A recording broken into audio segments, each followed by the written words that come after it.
Psalm 17, 1 through 9. Hear a just cause, O Lord.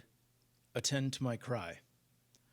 Give ear to my prayer from lips free of deceit. From you let my vindication come. Let your eyes see the right. If you try my heart, if you visit me by night, if you test me, you will find no wickedness in me. My mouth does not transgress.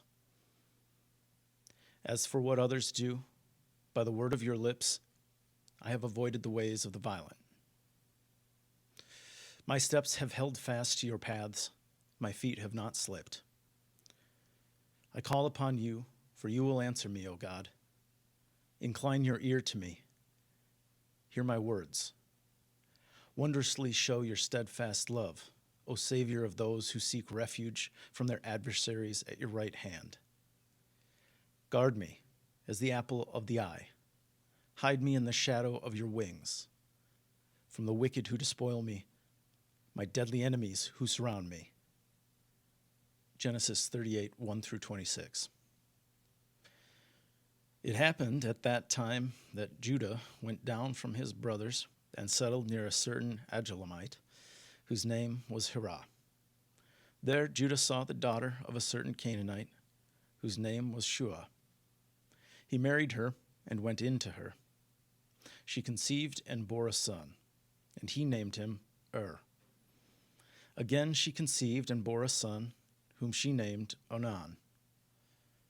Yet again she bore a son, and she named him Shelah. She was in Chesib when she bore him. Judah took a wife for his firstborn. Her name was Tamar. But Judah's firstborn, was wicked in the sight of the Lord, and the Lord put him to death. Then Judah said to Onan, Go in to your brother's wife and perform the duty of a brother-in-law to her. Raise up offspring for your brother. In course of time, the wife of Judah, Shua's daughter, died. When Judah's time of mourning was over, he went up to Timnah to his sheep shearers, he and his friend Hirah the Adullamite. When Tamar was told, Your father-in-law is going up to Timnah to shear his sheep, she put off her widow's garments, put on a veil, wrapped herself up, and sat down at the entrance to Enaim, which is on the road to Timnah. She saw that Shelah was grown up, yet she had not been given to him in marriage. When Judah saw her, he thought her to be a prostitute, for she had covered her face. He went over to her at the roadside and said, Come, let me come in to you. For he did not know that she was his daughter-in-law. She said, What will you give me, that you may come in to me? He answered, I will send you a kid from the flock. And she said, Only if you give me a pledge until you send it. He said, What pledge shall I give you? She replied, Your signet and your cord, and the staff that is in your hand. So he gave them to her, and went in to her, and she conceived by him. Then she got up and went away, and taking off her veil, she put on the garments of her widowhood. When Judah sent the kid by his friend the Adullamite to recover the pledge from the woman, he could not find her. He asked the townspeople, Where is the temple prostitute who was at Enaim by the wayside? But they said, No prostitute has been here. So he returned to Judah and said, I have not found her. Moreover, the townspeople said, No prostitute has been here. Judah replied, Let her keep the things as her own. Otherwise, we will be laughed at. You see, I sent this kid, and you could not find her.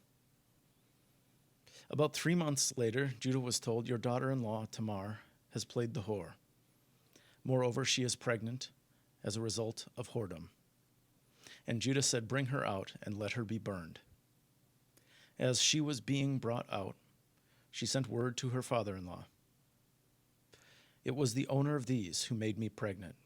And she said, Take note, please, whose these are, the signet and the cord and the staff. Then Judah acknowledged them and said, She is more in the right than I. since I did not give her to my son Shelah, and he did not lie with her again. Acts 24:10 through 23. When the governor motioned to him to speak, Paul replied, I cheerfully make my defense, knowing that for many years you have been a judge over this nation. As you can find out, it is not more than 12 days since I went up to worship in Jerusalem. They did not find me disputing with anyone in the temple or stirring up a crowd either in the synagogues or throughout the city. Neither can they prove to you the charge that they now bring against me. But this I admit to you, that according to the way, which they call a sect, I worship the God of our ancestors, believing everything laid down according to the law or written in the prophets.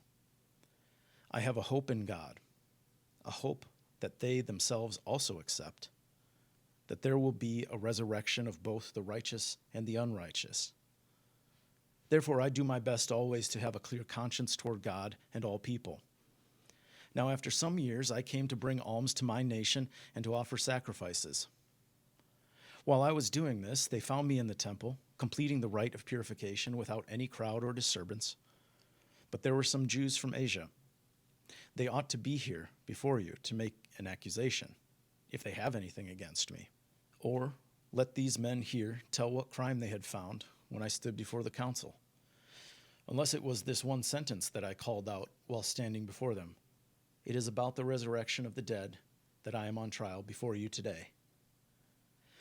But Felix, who was rather well informed about the way, adjourned the hearing with the comment, when Lysias, the tribune, comes down, I will decide your case. Then he ordered the centurion to keep him in custody, but to let him have some liberty and not to prevent any of his friends from taking care of his needs.